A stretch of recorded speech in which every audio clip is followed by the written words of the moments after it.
Question 31. Je suis bien placé pour m'arrêter. Oui, réponse A. Non, réponse B.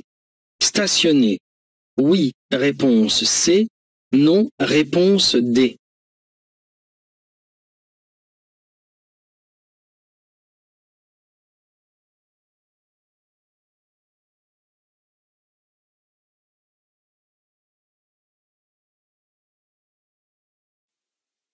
Les emplacements réservés pour le stationnement et l'arrêt d'usagers particuliers, bus, cars, etc., ne doivent jamais être occupés même pour un court instant par un autre usager non autorisé.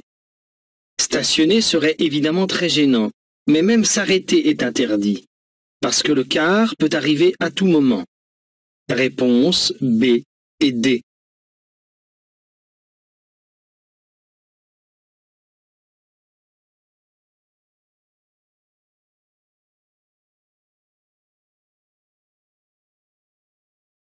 Question 32. Je passe. Réponse A. Je m'arrête. Réponse B.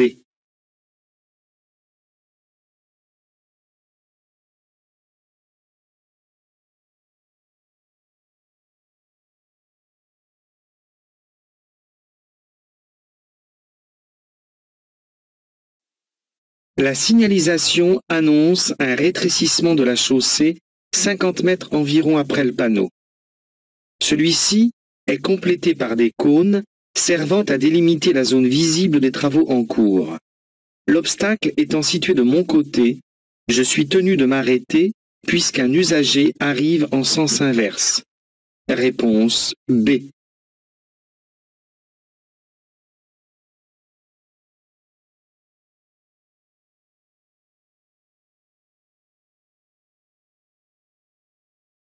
Question 33. Je peux dépasser la file de cyclistes en une seule fois. Oui, réponse A. Non, réponse B. Je laisserai un intervalle minimum de 1 mètre, réponse C. 1,50 m, réponse D.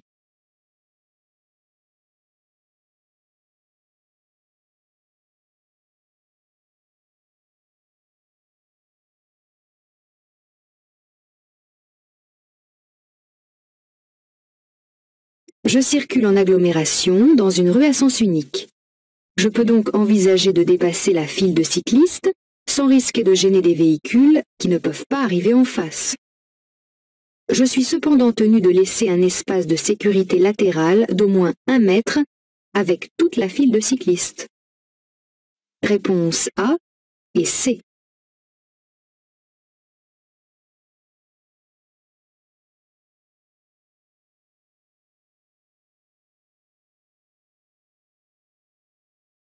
Question 34.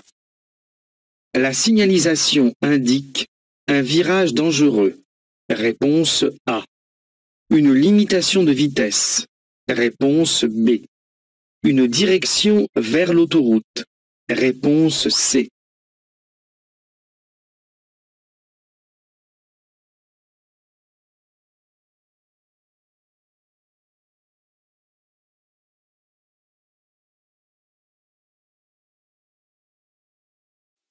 Je circule dans une voie de décélération et j'aborde un virage relativement accentué. Les chevrons bleus et blancs qui positionnent celui-ci indiquent son caractère particulièrement dangereux. À cet endroit, la vitesse est d'ailleurs limitée à 30 km/h. Réponse A et B.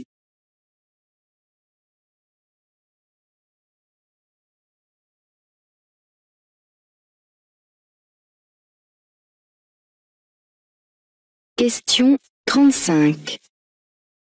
Je circule sur une route à caractère prioritaire. Oui, réponse A. Non, réponse B. À l'intersection annoncée, je passerai sans céder le passage. Oui, réponse C. Non, réponse D.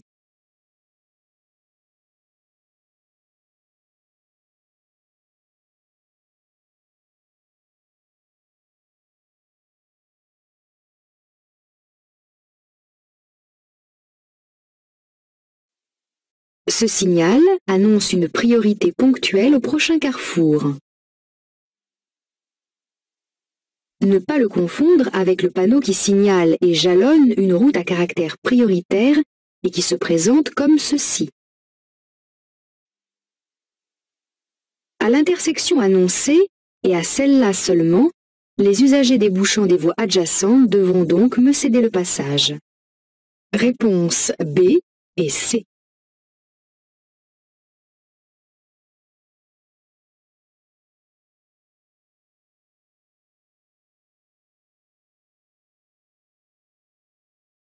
Question 36. Le feu est au rouge depuis un long moment.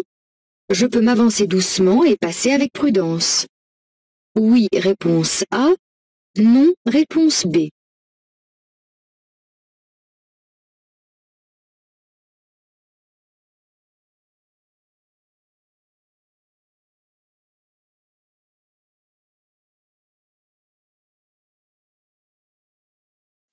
La nuit, les feux ne durent pas plus longtemps que le jour. C'est sans doute la patience des conducteurs qui est plus émoussée. Le feu est rouge. Il va certainement repasser au vert d'un moment à l'autre. En attendant, je peux m'avancer doucement parce que je suis encore loin, mais en aucun cas, je ne peux franchir un feu rouge. Réponse B.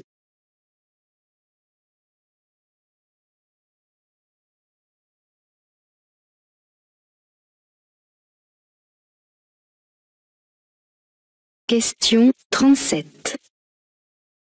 Je m'engage, réponse A. Je laisse passer l'autobus, réponse B.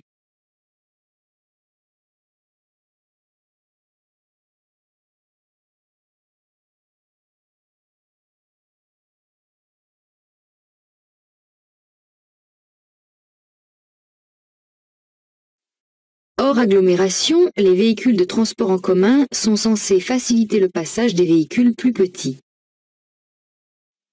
Mais en agglomération, c'est le contraire. Les véhicules légers doivent en toute occasion aider les conducteurs de transport en commun à circuler facilement. Cet autobus est déjà bien engagé dans l'intersection. Je m'arrête et le laisse finir sa manœuvre. Réponse B.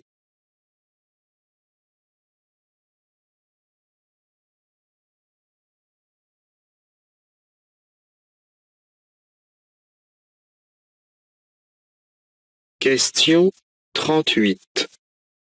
Je peux dépasser le véhicule rouge par la droite. Oui, réponse A. Non, réponse B. Par la gauche. Oui, réponse C. Non, réponse D.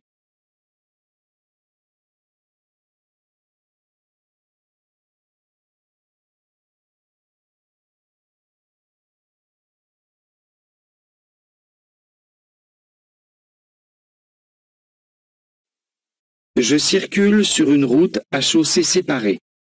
En marche normale, je dois circuler dans la voie de droite et utiliser la ou les voies de gauche pour dépasser. Même si le véhicule rouge est mal placé, je n'ai pas le droit de le dépasser par la droite.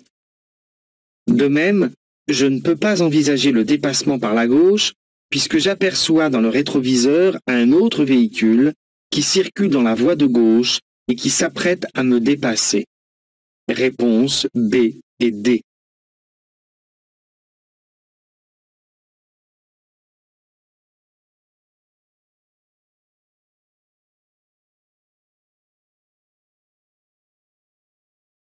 Question 39. J'allume les feux de détresse.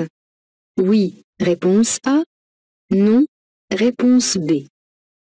Je me rapproche du véhicule blanc. Oui, réponse C. Non, réponse D.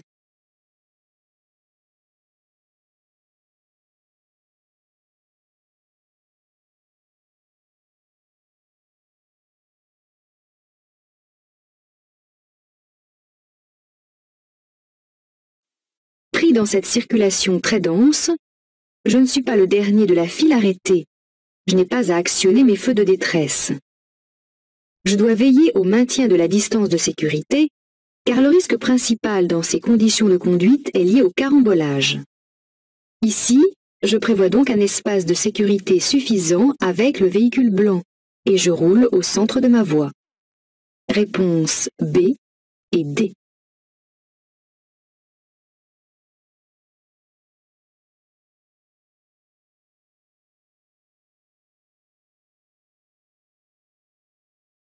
Question 40. Les accidents corporels sont plus fréquents en agglomération. Réponse A. Hors agglomération. Réponse B. Le nombre de tués est plus important en ville. Réponse C. Sur route. Réponse D.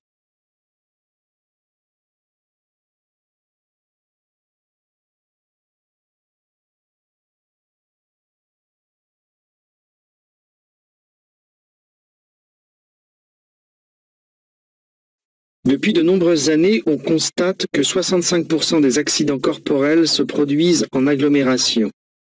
Mais on y dénombre qu'un tué sur 3. Hors agglomération, il y a donc moins d'accidents corporels, mais ceux-ci sont plus graves puisqu'on dénombre 2 tués sur 3. Réponse A et D.